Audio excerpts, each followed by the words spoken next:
Thank you. Hello and thank you for everyone for attending our webinar, How to Grow Your Apparel Brand from a One-Hit Wonder to a Household Name. I'm going to be your MC. I'm Mike. I'm the community manager at manufactured.com.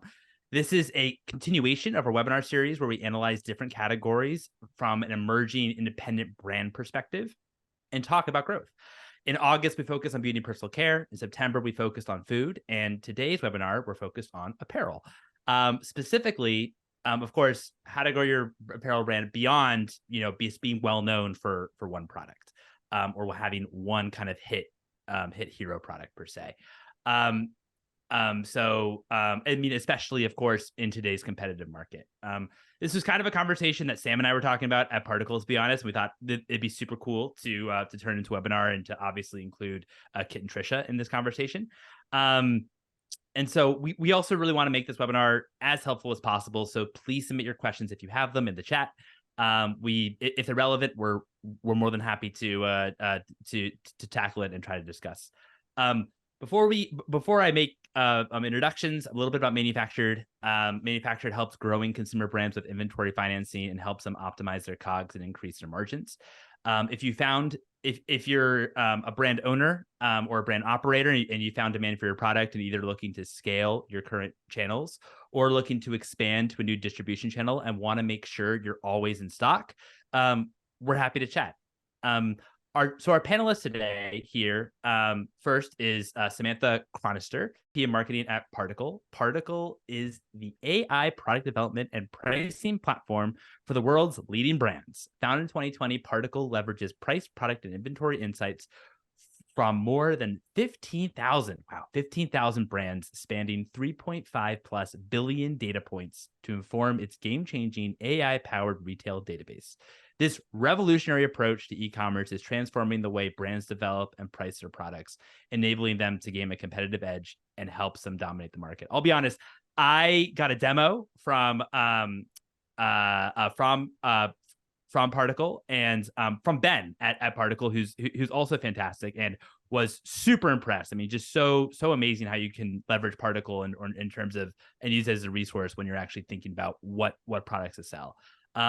We also have Trisha Srinivasan, who is the founder and CEO of Modern Brands. Modern Brands is a product-driven brand studio that helps brands design, develop, and produce world-class products, working both on soft lines and hard lines. Their purpose is to help founders shore up the internal parts of building great products so that founders can focus on what they do well, build, connect, and sell to their audience. So whether you're a founder who has an idea for a product, maybe you've also found product market fit, or simply need help with development, supply chain optimization, or looking for ways to sell and connect your audience, Modern Brands is here to help. Trisha, thanks for coming on. And then, of course, we have Kit Garton, who is the VP of product at Chubby's Shorts. Big fan of Chubby's. Chubby's Shorts is the weekend apparel brand and leaders of the proper length shorts revolution. And I must say, they are super comfortable from my own experience. So big fan. Thank you, ladies, for joining us today. How are you all? Good. Doing awesome. Yeah. So excited to be here. Awesome. Thank you again for taking your time. And everyone that's listening live, thank you. And if you're listening on repeat, thanks for also listening.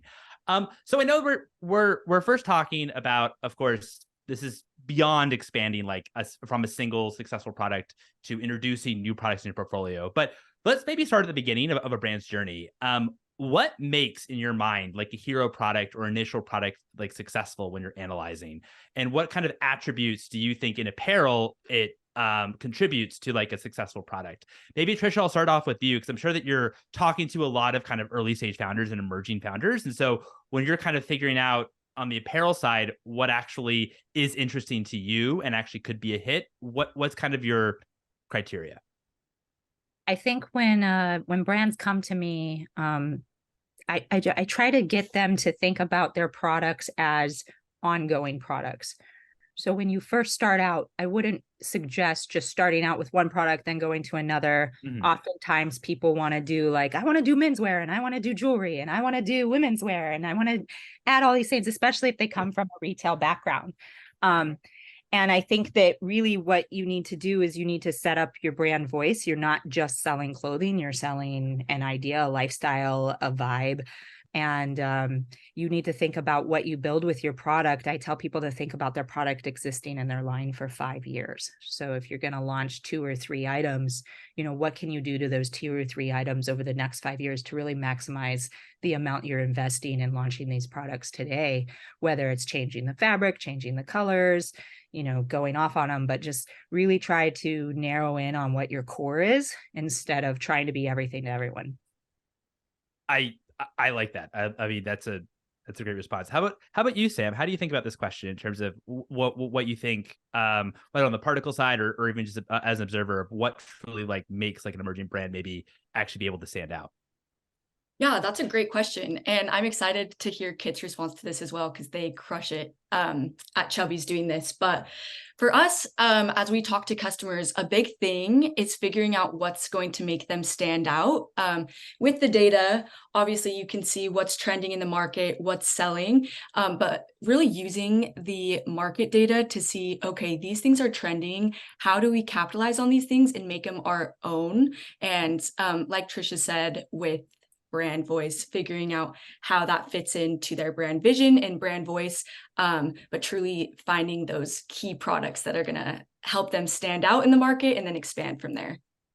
Yeah, that makes a lot of sense. I think that what can be tough, right, is of course we're obviously like using Particl in terms of finding, what products are selling and what products are, trending and what have you. At the same time, that's in their own brand voice, right? It's their own brand that's actually selling it. So it's also at the same time coming back and being like, okay, like maybe you'll release a similar type of product, but your voice might be wrong, or of course you maybe have not built up that brand equity where it actually doesn't actually maybe make sense, that a product actually might not be a hit for your own brand. So that's what I think it is difficult sometimes, I think, balancing what like the data points are saying potentially and like what your own brand is as well. Right. And that's been a super interesting thing too. We have really successful case studies of people finding great product market fit and launching adjacently, right, into new product categories. But we also have case studies of people that have considered launching. For example, we had a apparel brand that was looking to launch, go into home goods. So they looked at similar companies that tried to make similar leaps, and they saw it was wildly unsuccessful for them. And they lost a lot of money doing that. So figuring out that brand voice, figuring out what you're good at and what that looks like in terms of launching into adjacent markets, while also figuring out what things might not make sense for your brand and don't align with that vision of your brand voice and whatnot. Great point.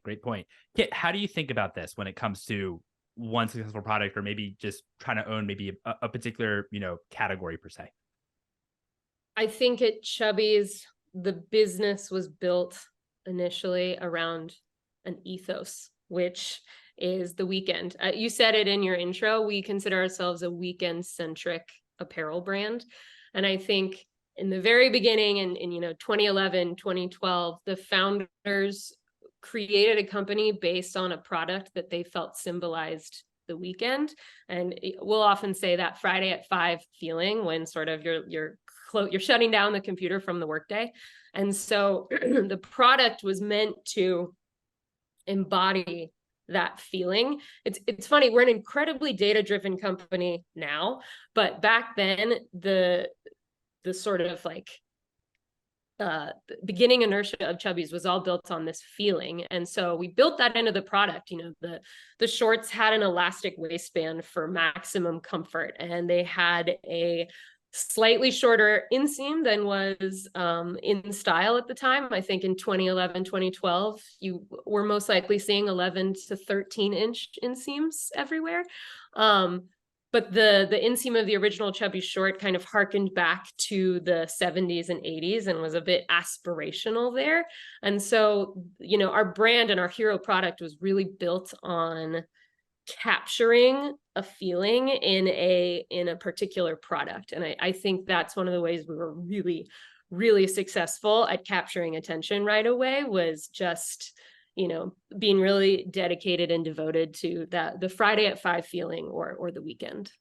Well, I think this is like a great point that you also mentioned is, and maybe, a question is, at what point in a brand's trajectory does it actually make sense to be data driven, right? And instead of you know, and data driven versus not data driven? Like at what point because you talked about how in Chubby's early on, it wasn't, you know, it was an idea, it was this feeling, there's this ethos. And then of course, now I'd imagine when you're thinking about what new products launch, you're incredibly data driven, which we're obviously going to get into. But I would say maybe Trisha, we'll go back for you on this one, since I know that you're dealing with, you know, a lot of kind of emerging founders and what have you. What is it? How do you think about like being data driven in terms of the early days? I mean, I think I don't know that many of the founders I work with are actually data driven. So I think that that's really where we're at. Is a lot of the founders we end up really working with are either very small or startup, or kind of making that shift between optimizing their supply chain to where like they can't keep up with product is most of the brands, and that they're wondering why. So we're in the back end kind of fixing them up. So data for me tends to be like, okay, well, how are you, like, do you know what your tech packs are supposed to be? How are your tech packs? How are you communicating to your factories? Where's your production line sheets? How are you looking at the data of your actual like sales compared to your like forecasts, and how are you planning your cash? Because I think that connection is really complicated for people. As far as like data driven on like what's selling in the market, a lot of these brands are very, you know, put your finger in the air, kind of like, I saw this on the weekend, and they're like bringing sweaters and throwing them on my desk like this, we got to make this product now. And so it is a little bit more from the gut. There isn't anything super inherently wrong with that. A lot of times it's what makes some of these brands so successful, like Chubby's. You know, they were into, you know, I remember when they came out and they were such a cross, you know, at what shorts were, and they were, everything that they put forth was just really from the gut, really from the soul. So I think that, yes, you have to be data driven, but I think also sometimes that crazy energy, if you harness it the right way, can just help you get your products.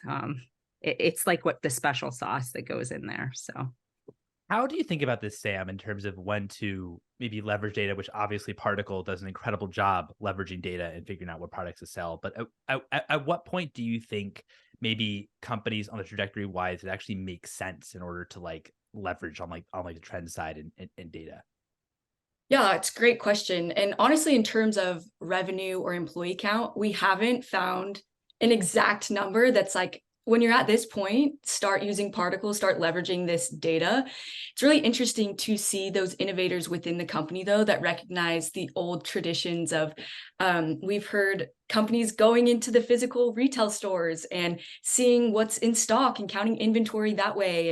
And there's a bunch of methods with spreadsheets, you know, so it totally depends on the company and what they're doing internally, the internal vision. But having a champion internally that can anticipate what's happening now, how do we create a bestseller today, but also having that forward thinking mindset of what's going to be our bestseller tomorrow, and then the next season and the next season after that.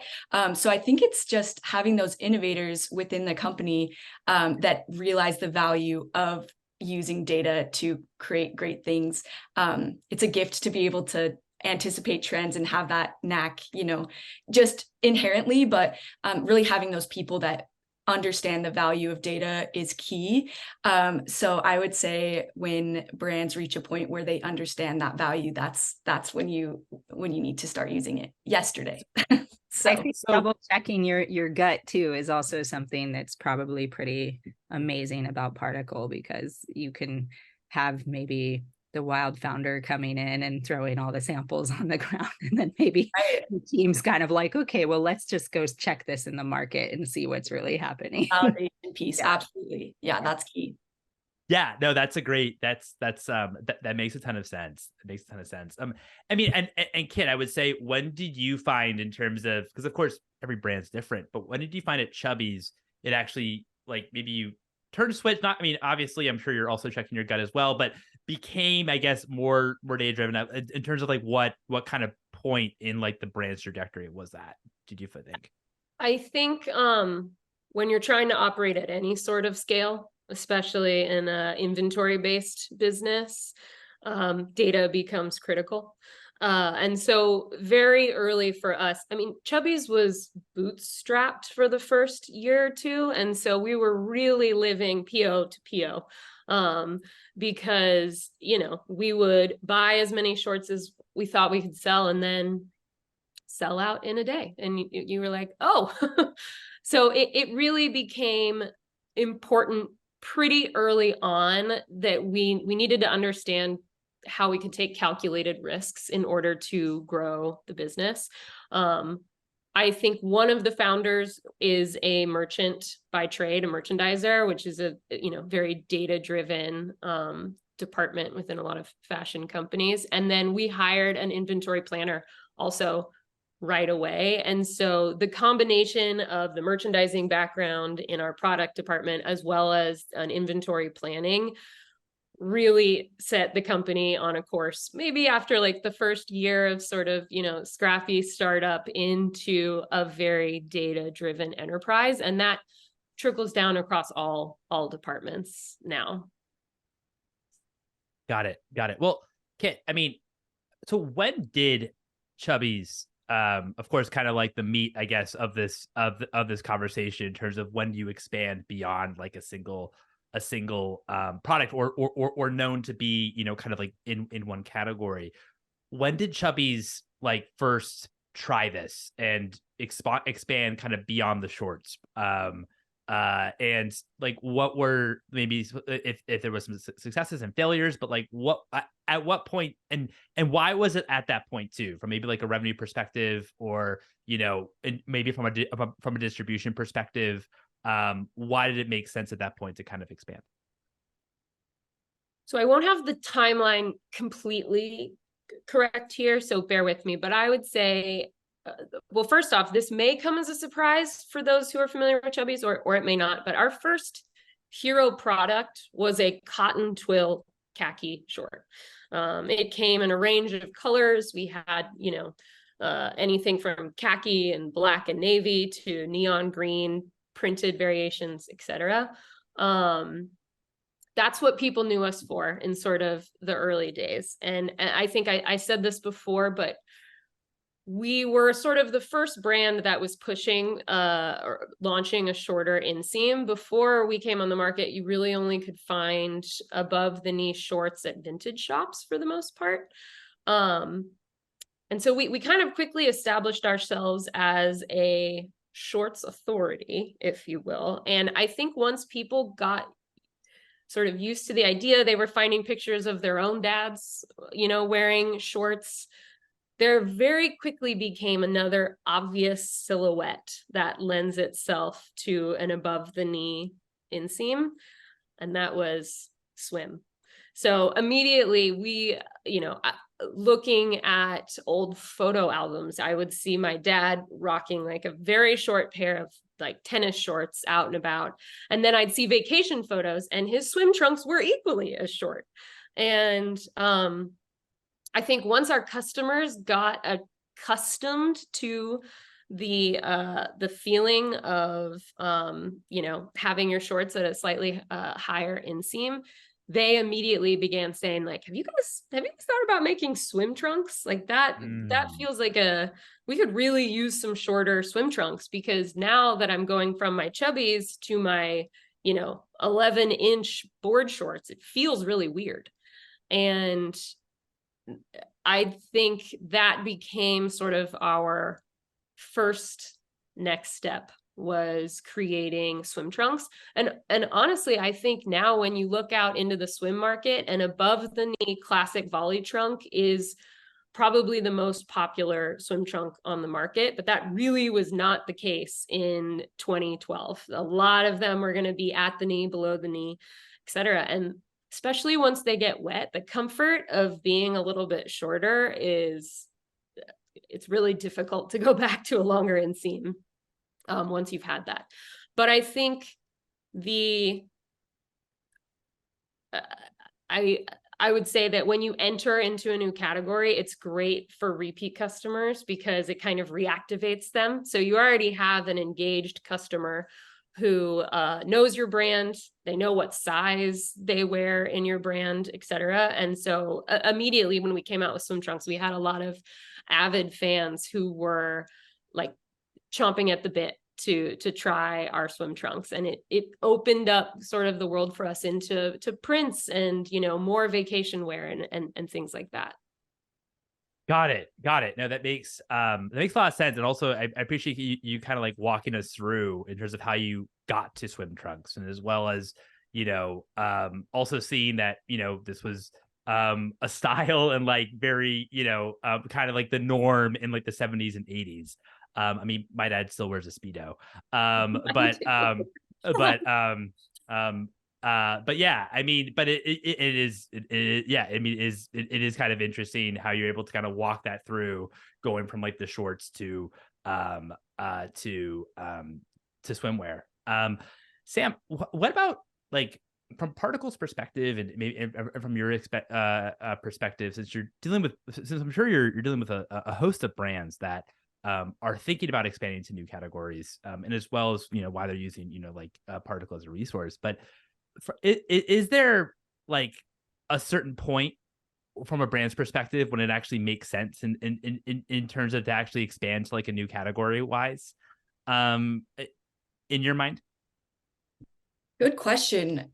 I would say, based off customer feedback and what we've seen in the data, I don't know if there's a specific point in time, but we do see that once people have felt like, kind of like in Chubby's situation, they've really nailed a product category and feel really confident in, you know, the margins and the revenue that's being generated. It makes sense to expand and try new things. You know, you can't be just strictly in one product category forever and get the same amount of revenue trajectory. So what we've seen, a case study or use case that comes to mind, there was a brand that was working with us. They have worked with us since the very beginning. They're one of our first customers, and we love them. They're a dancewear brand, and they were dominating the market of dancewear. You would see, you know, all over the dance world, this company was showing up. And so they, similar to what Kit was saying at Chubby's, you know, these people are, Kit knew that these people were weekend warriors, you know, what they love to do, their personality. Same with this brand, with dancewear. We knew that these people were very active. They liked to move their bodies. They liked to get outside. So a natural growth path and vertical expansion for them was moving into activewear. So they actually rebranded, and they were initially a dancewear brand and then expanded into an activewear brand as well. So I think just reading the writing on the walls and looking at the data to see, okay, we're dominating this side of the market. We're really capturing this aspect. What are the things about our target audience that we could then piggyback off of to expand our product offering based off their interests and the feedback and all of that? No, yeah, I appreciate that case study. I mean, I also think it's just kind of interesting thinking about this topic in terms of product expansion and this kind of all the weeks to be doing this webinar, because when I think about, you know, what's happened this week in terms of apparel, like, you know, Skims, for example, just expanded to also start producing men's underwear as well, which was I thought really interesting, right? Like it's their first foray into, you know, the men's category for apparel. And so as well as like the whole rollout, which can be very, very tricky as well, and very hard to do. And so it got me thinking of, I'm like, wow, that's pretty crazy and also really interesting. But Trisha, how do you think about this from like because you know you're dealing with brands from like a very, very early stage, and many of the times but how and I know that kind of the focus at that point as well is figuring out, okay, what is the brand identity? How do you think overall, like we heard Kit talk a bit about like design, for example, and how the design in the short actually really could be leveraged when it came to design in the actual swimwear, in terms of how that it's, you know, above the knee and the inseam and what have you. How do you think about this from a design perspective because of course, the brands, they're going to launch maybe, a few products to begin with, but of course, eventually the idea is to expand to different categories. How do you kind of make sure like the kind of like the design or like this, the brand, what the brand is kind of known for is able to actually then also be known in terms of other categories, and there is this some kind of sameness per se across the brand. Yeah, I think, as you're thinking about expanding, like with Chubbies, they had a bunch of avid fans who probably some people asked, hey, I would like this product. So that's the first way that you can kind of get an inkling of like where you should go next, is people will either be asking or they will be using something with your product. For instance, we work with a bag company, and people that were in their kind of groups, in their ambassador groups and everything, were buying these straps to use with the bags from this other company.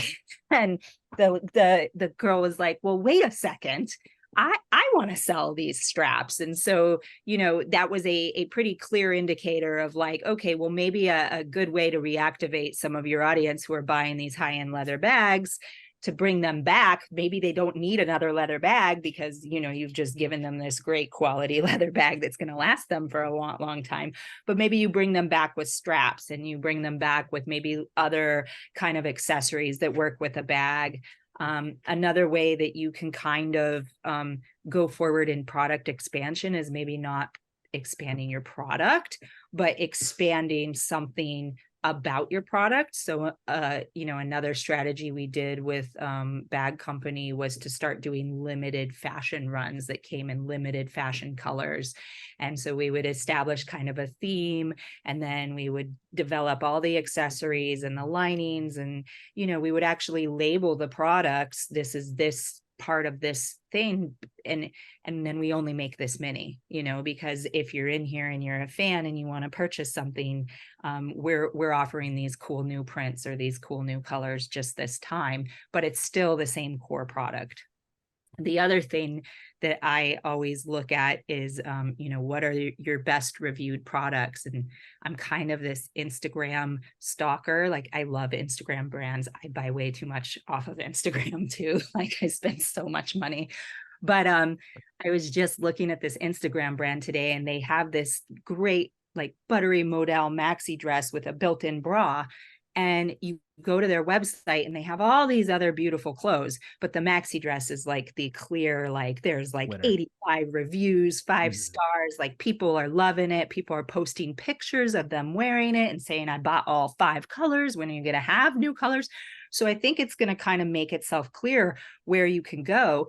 But my just first take here is like, okay, great. You have the jackets and you have this other stuff. So keep buying those in limited runs because you can have those as add-ons, but holy crap, you guys need to start making these in long sleeve. You need to make them as tank tops. You need to make the skirt now. Like, you need to double down on what's really working and just start adding colors and, maybe not changing the fabric, but maybe make a winter version of the fabric and a summer version of the fabric. There's a lot you can do within that kind of realm of what people are happy with, and they'll let you know what they're happy with.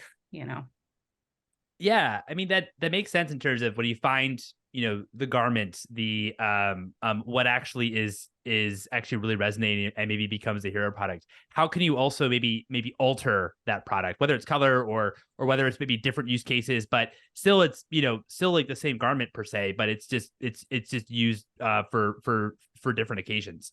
So that's pretty interesting. Yeah, in fact, it's like pretty easy to do this also, because it's called a block. Anybody who's in apparel kind of understands that, you have a shirt, you have a fit. Chubbies has a short fit. They just expanded into swimwear. So yes, you have to maneuver with the fabrics, but you're creating blocks, like building blocks with these things. And so you can go from long sleeve to short sleeve to 11-inch sleeve, to put a collar on it, to take a collar off. Diane von Furstenberg did this with 5 items. and they're still in her lines today at DVF. You know, she has the wrap dress. I always talk about the wrap dress. It's like the most iconic product that just won't die. It's awesome. So I said earlier that leveraging our fit block, which, yeah, exactly, keep sizing consistent between categories. So if you're a medium in swim, you're a medium in casual shorts, et cetera. That's great for reactivating existing customers who already have that confidence when they're they know what size to buy. But then on the flip side, new product launches are also a great way of reaching new customers as well. I think to your point, one of the strategies we did was we created a slightly longer inseam short and swim trunk. So we made a 7-inch short, which really made the shorts and swim a little more accessible for, you know, our taller customers who, you know, I have one of my best friends is 6'7", and he's like, I love your stuff, but it's very short on me, very short. And I think the 7-inch was a perfect way for him to participate in the brand. You know, we came out with collared shirts, like button down shirts a few years ago. And it was the same thing, like, you know, for someone who lives in a colder climate or who doesn't, you know, want to wear shorts or who isn't swimming all of the time, it's another accessible way in for them to participate in the brand that maybe they didn't necessarily have before. No, that's great context. Sam, if you also have like any use cases too from the Particl side in terms of like what it actually, like interesting ways that that maybe some of the founders or companies have been able to like expand to like a new category or maybe leverage like their current kind of hero product, or even at like what stage it actually makes sense to even like, you know, expand. Yeah, I loved Trish's example of color expansion. Mm-hmm. That's a huge thing. You know, if you have a product that's working, how do you leverage that and get the most out of it? So that's been a great example just in product expansion with your current lineup, looking at that and saying, okay, what colors are trending seasonally? What patterns? All of that has been big for a lot of our clients that are easy wins, you know, where you have the garment already manufactured, you have all of that nailed down. That's a really easy pivot to expand, you know, your current product offering in a way it's very, it's a little bit more affordable and it's a little bit quicker turnarounds. So I loved that idea of the color expansion. I think that's a big one. So when do product expansions don't make sense? Maybe you see them, maybe you maybe see them happening and you're like, oh, and you know, maybe it ends up actually turning out pretty good, or maybe it doesn't. But in all of you, since all three of you are the experts, when does it actually not make sense maybe for a brand to actually expand to like a new category, for example? Maybe Kit, we'll start with you on this. I'm thinking of a couple different responses and trying to pick which one I should focus on. I think you can over proliferate and as a result cannibalize instead of adding incremental sales. So an example would be if we were to have a 5, 6, and 7-inch inseams of shorts, we don't offer that.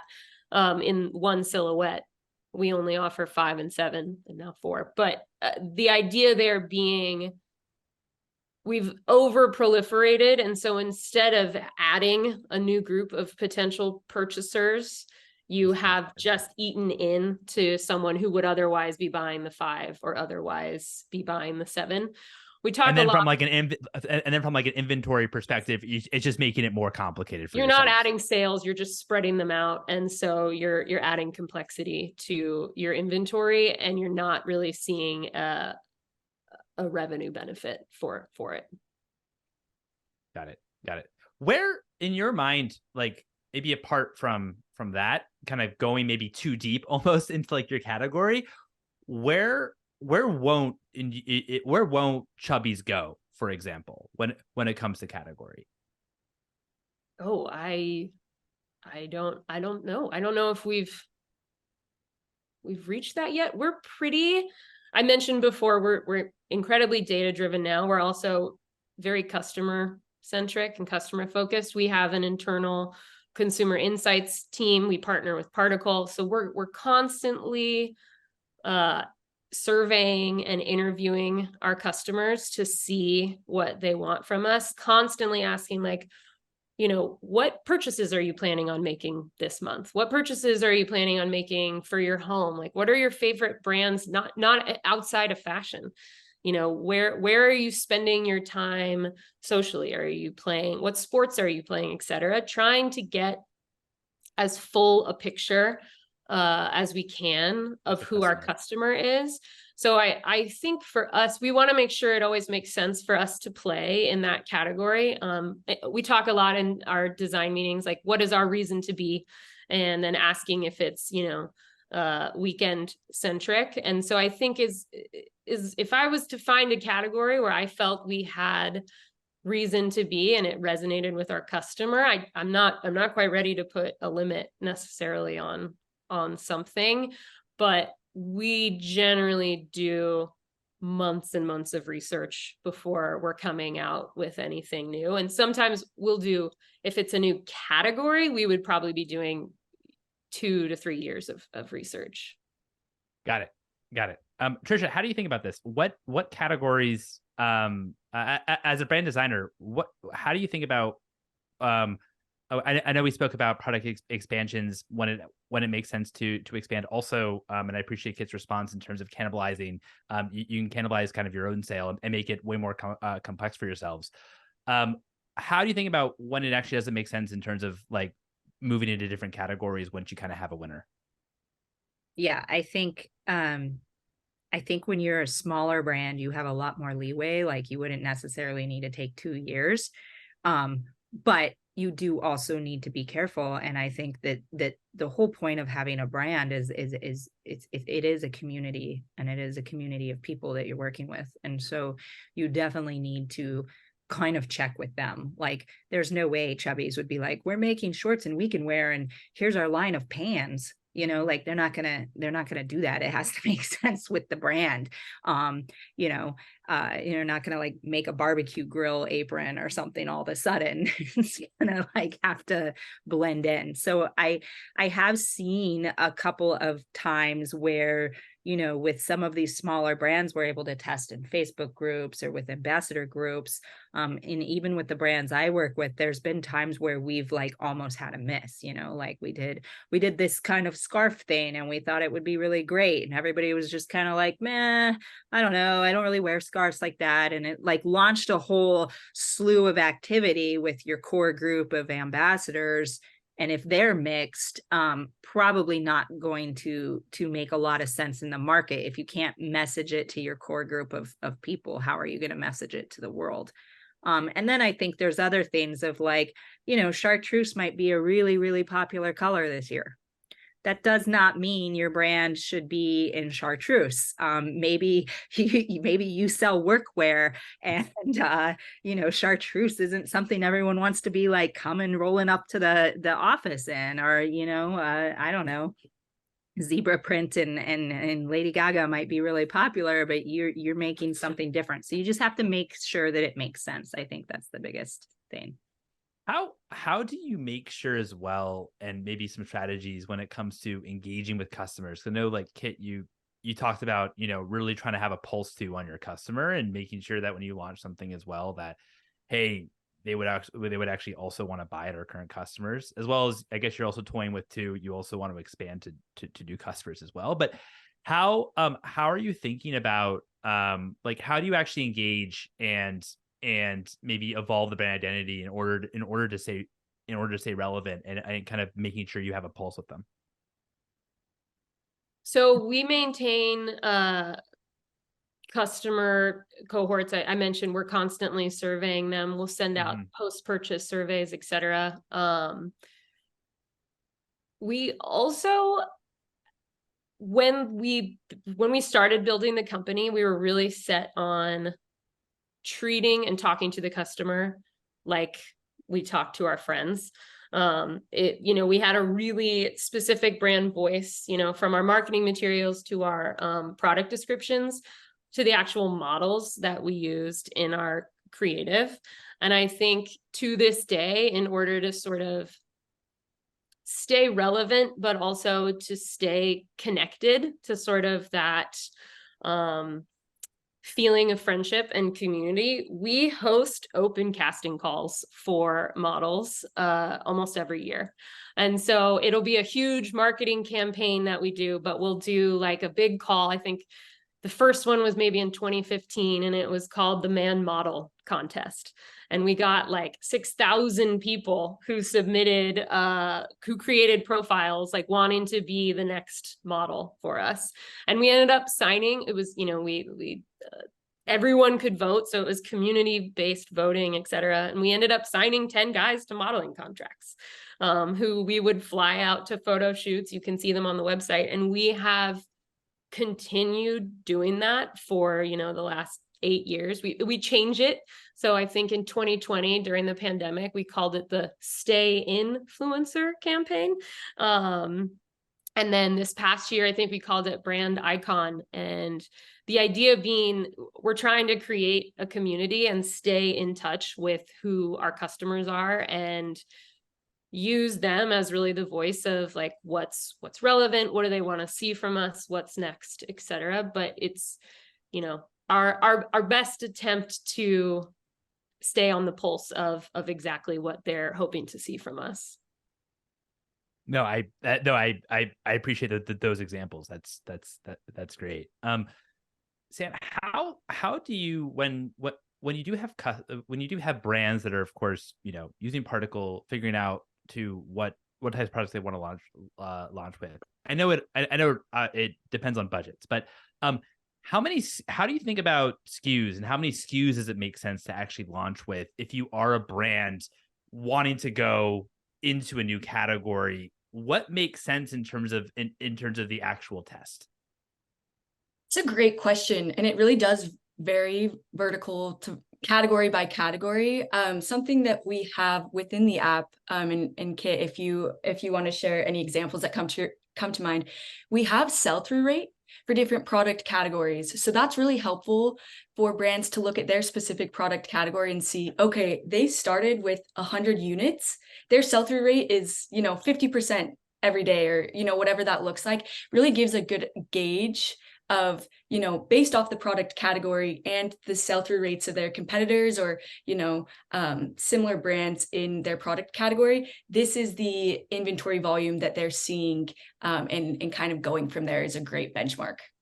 Yeah, I can jump in with an example of how we use Particl. So we launched pants last fall, which was our first time ever making something with that long of an inseam.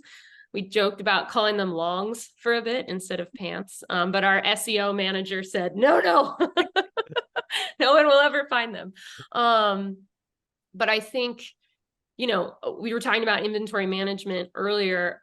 A lot of our inventory management, we leverage ratios of, more stable, known demand franchises like our swim trunks or our originals.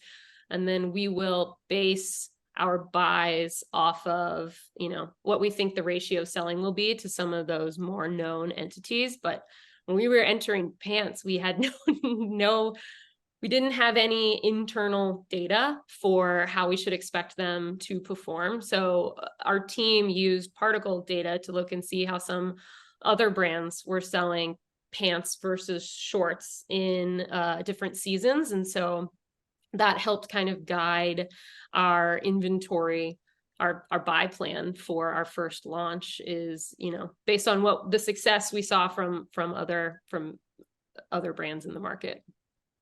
How are you able to leverage, because it's Chubby Shorts, it's chubbyshorts.com. How are you able to kind of like leverage, Chubby Shorts and being, a shorts brand into actually then expanding into pants? So we began as shorts. We said pants were for the work week, etc.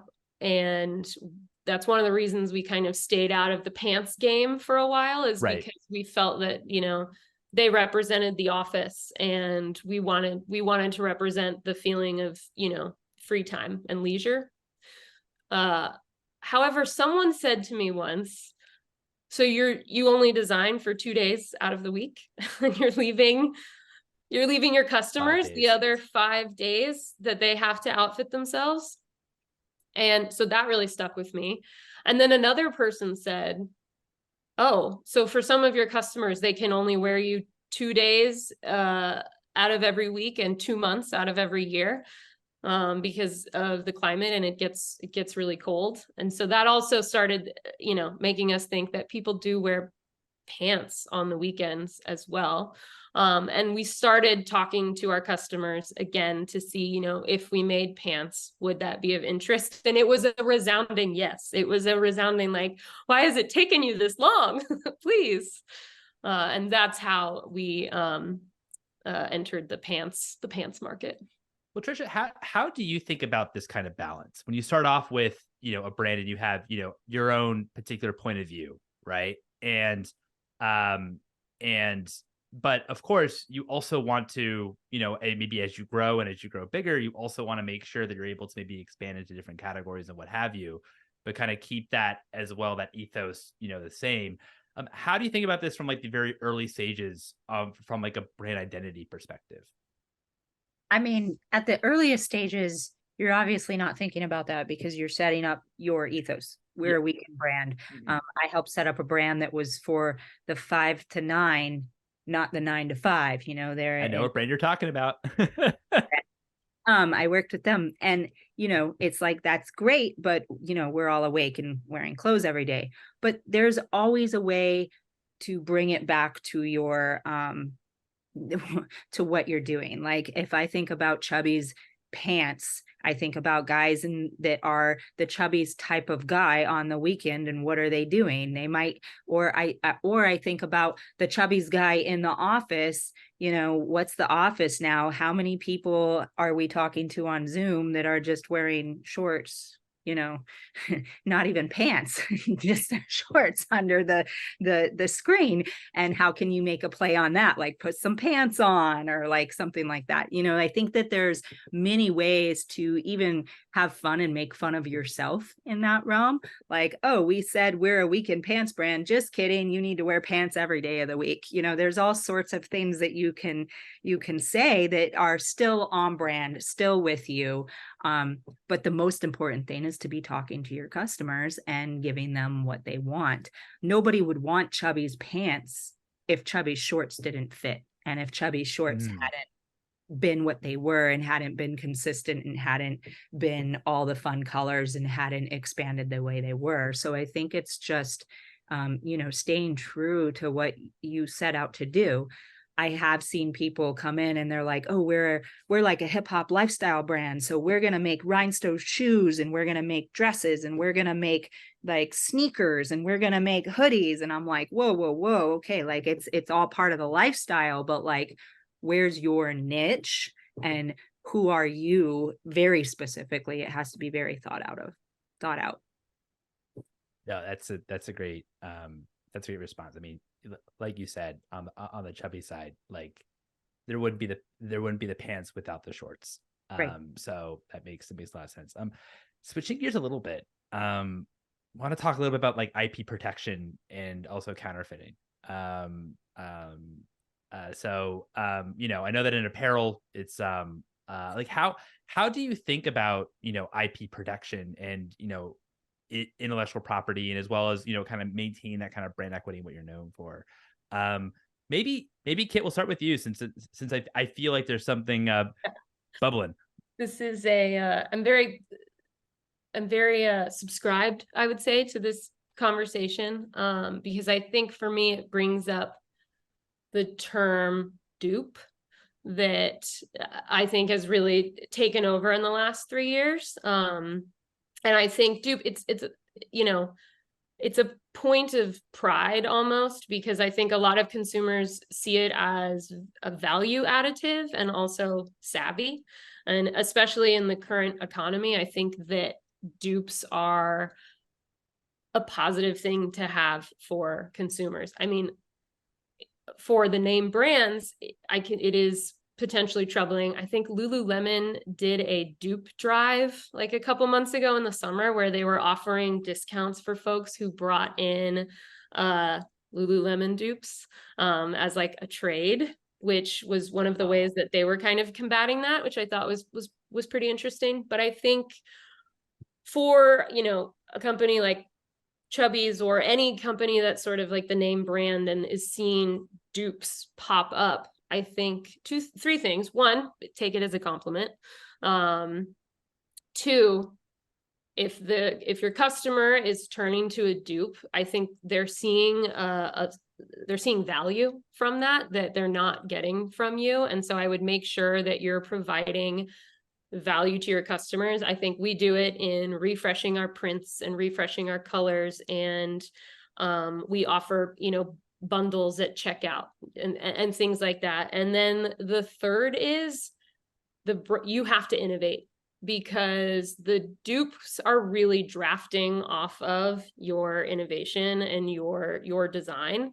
And so I think the dupes will push creatives to, you know, evolve and find the next best thing and move on from that, because without it, I mean, the dupes are gonna sell the, you know, the variant into the ground, basically. Not to drag Lululemon, but I keep thinking about their belt bag, which is, you know, one of their most successful SKUs of all time.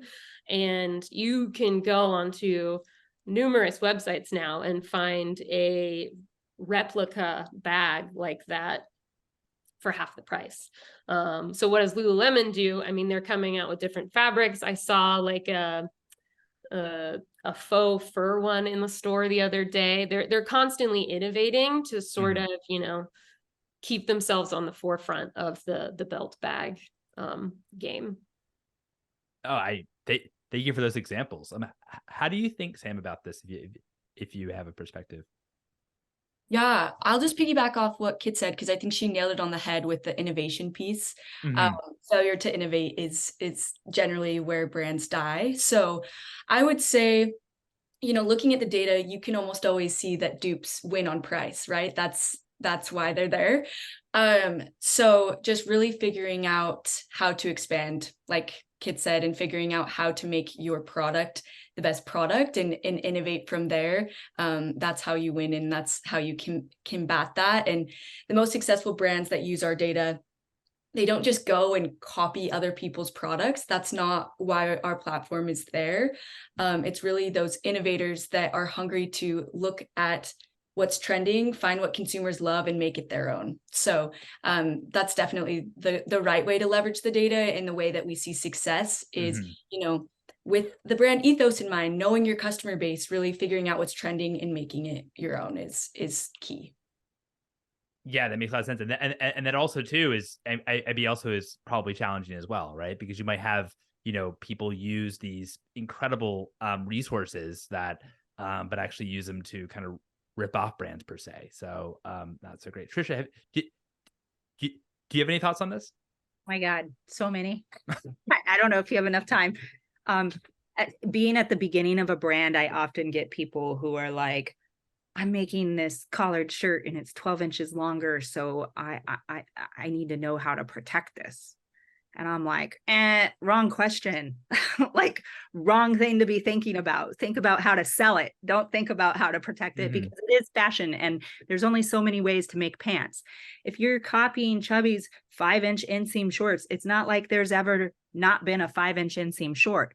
But if you're doing it and you're banking off of the brand ethos of Chubby and you're trying to copy it, but you're doing it cheaper and something's getting cut. The fabric is not as good. The fit and the cut is probably not as good. There's all sorts of ways to make pants fit, and you know, factories that are, you know, plumping them out and not using fit models and not understanding pattern, or just adjusting the patterns to get the best yield of the fabric, and they're not going to work. That's why when you go buy products on AliExpress or Amazon and you get them, 90% of the time you're disappointed. Like I've just had to stop doing it, because these factories are just factories need stuff going through the machines like blood. So they started building all of these brands that are copying off of the stuff, and they're not putting any money or effort into branding. They're just selling price point goods that don't fit, that don't work, that don't matter. And so your customers are not coming to you for price, because that's not what you built your brand off of. If you built your brand to be a price-driven brand, then you're not even talking to us right now. You're not even listening to this podcast. But if you built a brand that has brand equity, it's because of something. And so I think you can like kind of let go of the idea of people copying you, because you have a special sauce that you're putting into it. I also think that on the counterpoint of that, don't just go build with your factory and like not pay attention. And I've had quite a few brands that kind of come to me like that too, where, you know, they've been like, oh yeah, we've been building with this factory and now they're like, took our price up, or now we can't get, you know, products out of them because they're like blowing out their factory's capacity or something. And it's like, okay, great. Well, how are you going to get this back on track? Where are your tech packs? And they're like, what?